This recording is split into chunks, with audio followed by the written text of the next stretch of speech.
यही कहा जाता है कि आप नज़रिया चेंज करोगे तो रास्ते बदलेंगे। और इसकी पहल तो सरकार को करनी चाहिए। सरकार कर रही है धीरे धीरे। हम चाहते हैं कि समाज के लोग भी करें धीरे धीरे, और वो भी कर रहे हैं। मतलब कहते स्टार्ट हुआ है, धीरे धीरे और भी बदलाव आएंगे।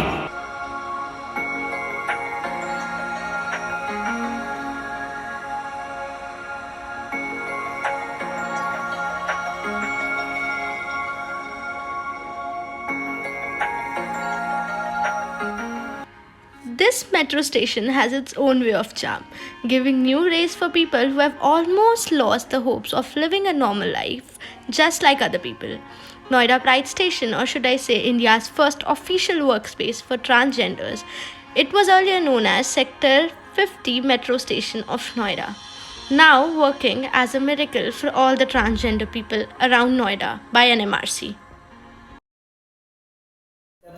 समाज के, फैमिली के काफ़ी ताने बाने सुनने के बाद मैंने डिसीजन लिया कि मुझे अपना लाइफ स्टाइल चेंज करना है और मुझे अपना जेंडर चेंज करना है। क्योंकि मैं एज अ बॉय बॉडी में पैदा हुई थी, बॉर्न एज अ बॉय हुई थी, और मुझे फीमेल में कन्वर्ट होना था। तो फिर जाकर मैंने डिसाइड किया कि मैं अपना जेंडर चेंज करूँगी, मैं मेल टू फीमेल में कन्वर्ट होंगी। और तभी मुझे लगता था क्या कि बहुत इजी समाज होगा, मतलब बहुत ही इजी लाइफ होगी, क्योंकि मुझे सिर्फ लड़का से तो लड़की बनना है। और मैं इजीली लड़की बन के अपनी फैमिली को भी सपोर्ट करूँगी, खुद की भी लाइफ जीऊँगी इजीली। मतलब तभी माइंड सेटअप बहुत इजी चल रहा था। तभी मुझे पता नहीं था कि लाइफ में जो लोग जेंडर चेंज करते हैं उनको लोग एज अ किन्नर, हिजड़ा या फिर अदर नाम से बुलाते हैं। ये जब मैंने अपना जेंडर चेंज किया 2012 में, जेंडर चेंज करने के बाद मुझे पता चला कि लोग समाज में इस नाम से भी बोलते हैं। बट आज तक मैंने कभी फील नहीं किया कि मैं ऐसे खुद को समझती हूँ। आज भी मैं लोगों को बोलती हूँ कि मैं, अगर बायोलॉजिकल आप देखो तो मैं मेल टू फीमेल में कन्वर्ट हुई, then I am girl, I am woman. और आप मेरा सर्टिफिकेट भी देखोगे, एज अ पेपर भी देखोगे, तो उसमें भी लिखा हुआ है मेल टू फीमेल, नॉट कि ट्रांस। तो वो सारी चीज़ें हैं। तो ये सारी चीज़ें समाज को अभी समझने में काफ़ी टाइम लगेगा। तो हम अभी उस पर कोशिश कर रहे हैं कि हम अपने काम के थ्रू, अपने बिहेवियर के थ्रू लोगों को ये अवेयरनेस दें कि आपको सोच बदलने की ज़रूरत है, आपको रास्ते बदलने की ज़रूरत है, आपको समाज में जगह देने की ज़रूरत है। तो ये तो हुई एज अ जनरल नॉलेज। उसके बाद 2012 में मैंने जेंडर चेंज किया। चेंज करने के बाद मैं सोची मेरे गांव जाती हूँ। मैं गांव जाने के बाद फैमिली से मिलती हूँ, शायद फैमिली मुझे एक्सेप्ट कर ले ऐसे रूप में या फिर अदर चीज। उस समय जब मैं गांव गई थी तो बहुत ही बुरा माहौल था। उस समय लोगों ने मुझे मेरे पापा मम्मी ने तो पहले ही हाथ उठा दिया कि हम नहीं जानते, ये हमारा बच्चा नहीं है। उसके बाद मैं अपने फ्रेंड के घर पे रही, तो उसके घर पे भी पूरे गांव के लोग, पूरे समाज के लोग आ गए थे, या तो इसे मार डालो या तो इसे गांव से निकाल दो। मतलब वो सिचुएशन, इतना बुरा सिचुएशन था कि मैं कुछ कह नहीं सकती। मतलब विंडो पे 200 लोग, गेट पे 200-300 लोग, और मतलब पूरे रूम को कवर अप करके रखे हुए लोग थे। और जिसने मुझे रखा था उसको पकड़ पकड़ के बोल रहे थे उसको निकालो वरना तुम्हें मार डालेंगे, या तो तुम दोनों गाँव से निकलो, तुम दोनों को मार डालेंगे। वो सिचुएशन आज भी मैं याद करती हूँ तो मेरे रोंगटे खड़े हो जाते हैं। बट वो सिचुएशन था, मैंने बोला कि जब मैं अपने गांव में अपने लिए जगह नहीं बना सकती, सबकी इमेज जानते हुए कि कौन कितना में है, कौन क्या कर रहा है, कौन किस हैसियत में है, वहां पे मैं अपनी जगह नहीं बना सकती, तो मैं दुनिया में कहीं भी अपनी जगह नहीं बना सकती। उस समय मैंने रोने से ज़्यादा खुद को समझाया कि खुद की हेल्प खुद ही करनी पड़ेगी, कोई नहीं आएगा करने के लिए। फिर मैंने मीडिया को कॉल किया, मैंने पुलिस को कॉल किया, फिर मैंने पूरे गांव में, सॉरी मेरे गला सूख जाता है वो सिचुएशन याद करने पे। तो वो चीज़ जब मैंने किया तो फिर लोगों ने काफ़ी मुझे ताने बाने का से काफ़ी मेरा घर से निकलना एकदम दुश्वार हो गया था। मतलब लोग जाते ही उल्टी सीधे बातें बोलना, कुछ भी बोल देना, मतलब सेक्स के लिए बोलना या फिर अदर चीज़ के लिए बोलना। तो उस समय मुझे ऐसा लगता था कि मैं सुसाइड कर लूँ या फिर मैं क्या करूँ। फिर मैंने सोचा कि नहीं, अगर मैं सुसाइड कर लूँगी तो आज ये लोग सही हो जाएंगे, मैं गलत हो जाऊँगी। फिर मैंने सोचा कि इन लोग को जवाब देने से अच्छा है अपना काम दिखाऊँ, मेरा काम बोले, मेरे बोलने से ज़्यादा मेरा काम बोले, वो बेटर है। फिर मैंने 2017 में एज अ ब्यूटी पैजेंट में हिस्सा लिया। 2017 में मैंने लिया। 2017 में, उसमें मैं मिस बिहार रह चुकी हूँ 2017 में। 2018 में मैंने फिर नेशनल लेवल पे मैंने किया, जिसमें मैं टॉप 10 रह चुकी हूँ मिस बिहार। 2019 में मैं मिस रेनबो क्वीन रह चुकी हूँ, और उसके बाद मैंने ब्यूटिशियन का कोर्स किया है। उसके बाद मैंने बहुत सारे फ़ोटोशूट किए हैं। मैंने 2014 में बच्चों को सॉफ्टवेयर टेडी बियर सिखाया है, जो मेरे को बहुत ही पसंद है बनाना, glass painting, software teddy bear. अनाथ बच्चों को मैंने सिखाया है, क्योंकि जिस दौर से मैं गुजर रही थी, तो मैंने सोचा जो कला मेरे अंदर है वो बच्चों को सिखा दूँ तो कभी ना कभी भविष्य में उनको काम आएगा। मैंने उनको सॉफ्टवेयर टेडी बियर सिखाया, बच्चों को ट्यूशन पढ़ाया, अपनी सर्जरी कराने के लिए, मतलब हर एक चीज़ कराने के लिए मैंने ये सब किया। उसके बाद इस तरह से मेरा संघर्ष चालू होता रहा। फिर मैंने एनजीओज में काम किए, एनजीओज में काम किया, लोगों के लिए काम किया। फिर मैंने कैंसर पेशेंट के लिए काम किया। फिर इतने संघर्ष के बाद भी जब मेरा कैंसर पेशेंट का कैंप लगा और मेरी टेस्टिंग हुई, और जब मेरे अंदर एक बूंद भी, कहते हैं ना, अल्कोहल नहीं पाया गया, तो मुझे विवेक ओबराय और अनुपम खेर के थ्रू अवार्ड से सम्मानित किया गया कि लाइफ में इतने संघर्ष के बाद भी, फैमिली इशू, समाज, जॉब, इन सब प्रॉब्लम्स के बाद भी आपने नशा आज तक नहीं किया, इसके लिए मुझे विवेक ओबराय, अनुपम खेर के थ्रू सम्मानित किया गया। तो वो एक काफ़ी, मतलब मेरे लिए था कि चलो मैंने कुछ अचीव किया। फिर सूरवीर अवार्ड में भी हम लोगों ने शो किया था। इस तरह हमारी जर्नी स्टार्ट होती रही। हमने धीरे धीरे धीरे धीरे लाइफ में काफ़ी चीज़ ये किया। अभी मैं मेरा सपना था कि मैं एक मूवीज़ में काम करूँ, चाहे वो भोजपुरी हो या फिर हॉलीवुड हो, बॉलीवुड हो, हॉलीवुड तो बहुत दूर की बात है, पहले इंडिया में ही मिल जाए तो काफ़ी तो फिर बॉलीवुड या फिर भोजपुरी मूवी, क्योंकि मैं बिहार से हूँ तो आई लाइक भोजपुरी मूवीज़ में भी काम मिल जाए तो फिर मैंने एक बार ट्राई भी किया। तो फिर वहाँ का माहौल मुझे पसंद नहीं आया, क्योंकि जब मैंने अपने काम के लिए बात किया तो उन्होंने बोला कि तुम नाइट में आओ। तो मैंने उनसे बात की कि अगर आपको काम करना है तो आप नाइट में क्यों बुला रहे हो, जो मॉर्निंग में बुलाओ, अपने स्टेज पे बुलाओ, मैं होटल या रूम पे क्यों रहूँगा। तो काफ़ी अजीब सा लगा। तो उसके बाद मैंने कभी फिर ट्राई नहीं किया मूवीज़ लाइन में। वो सारी चीज़ होने के बाद फिर मैंने एनजीओज वर्क किया, फिर धीरे धीरे अपने आप को स्टेबल किया।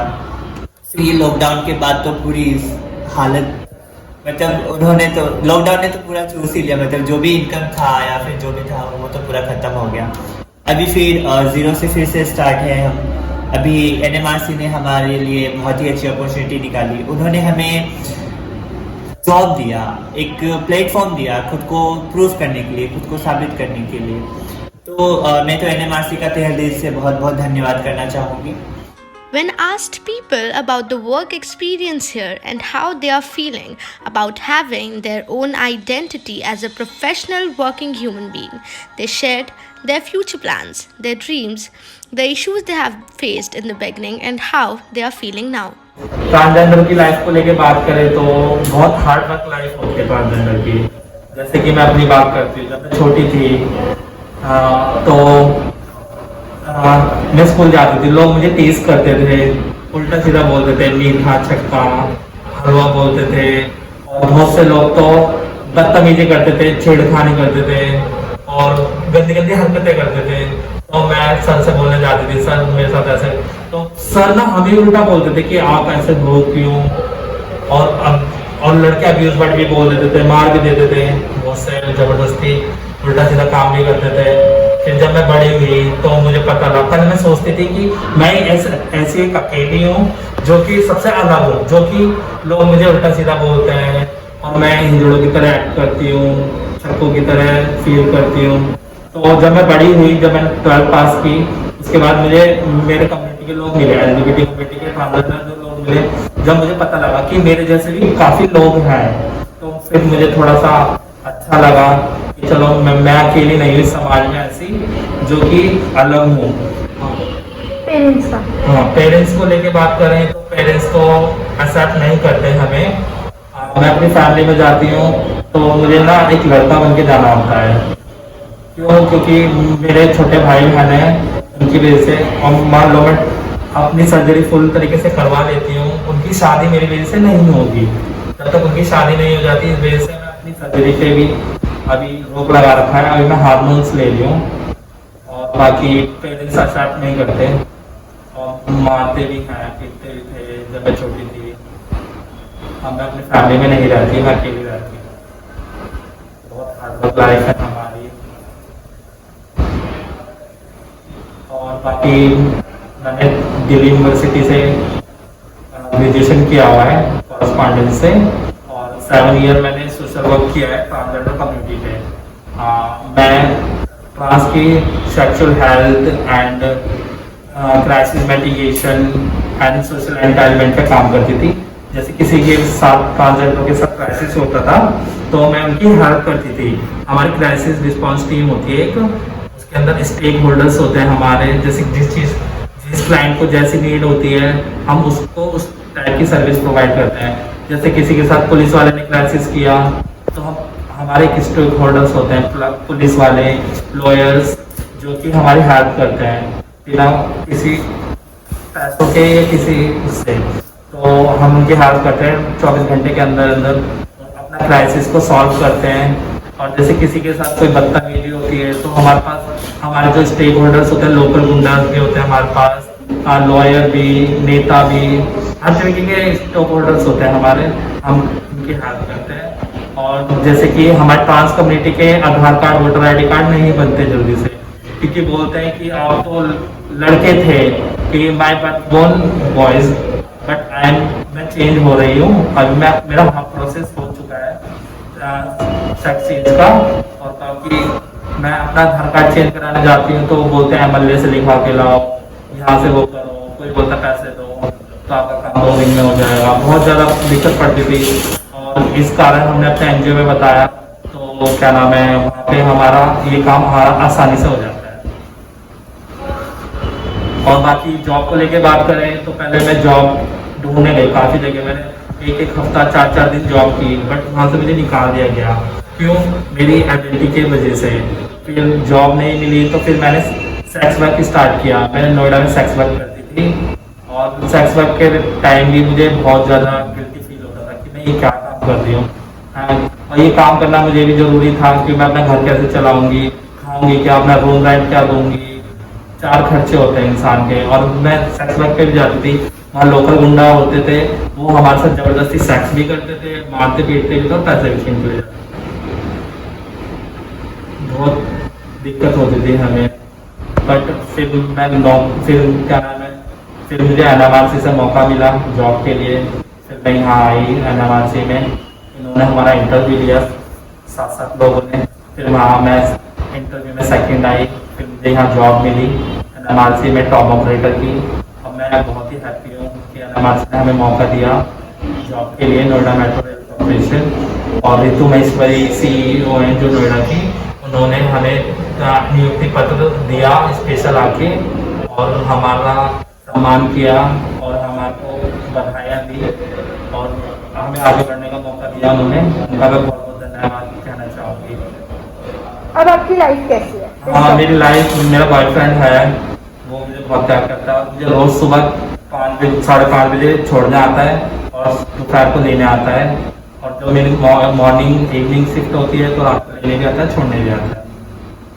अब आप खुश हो अपनी लाइफ में? पहले से अब में क्या चेंजेस हैं? पहले क्या था कि रोजगार नहीं था तो मुझे गंदा काम करना पड़ता था, तो बहुत अजीब लगता था कि मैं ये काम क्यों कर रही हूँ, सिर्फ पेट भरने के लिए काम कर रही थी। क्योंकि कोई जॉब नहीं देता था, मैं कहीं जॉब के लिए जाती थी, कोई बोलता था आप जॉब नहीं दे सकते, ये आपको बता देंगे, या कोई 10-20 रुपया हाथ में दे देता था, मैडम आप जाइए, हम आपको जॉब कैसे दे सकते हैं, आपको किस चीज़ की कमी है। हर कोई ट्रांसजेंडर अमीर नहीं होता। और बहुत से लोग कहते हैं कि, और मैं किन्नर समुदाय को भी फॉलो करती हूँ। मेरी गुरु हैं जो कि क्या नाम है NGO चलाती हैं, वो उनका नाम है रामकली। नोएडा सेक्टर 9 में हमारा NGO है। मैंने 7 साल बाद वर्क किया NGO में। तो क्या नाम है, हम शादी, जैसे रात में शादियाँ होती हैं तो मैं बैगिंग करने, मतलब भीख मांगने बोलते हैं उसको, मैं शादी में बधाई मांगने भी जाती हूँ। और बाकी मेरा पार्ट टाइम काम डांसिंग का है, मैं जागरण में काम करती हूँ, राधा कृष्ण एंड काली माता का रोल करती हूँ और मैं बहुत हैप्पी हूँ। They hope to have a better future. They don't want the next generation to face the same issues, finding their own identity. From last many years, they are not only struggling for having a normal life just like others, but they also have been wanting equal rights to live in the world peacefully.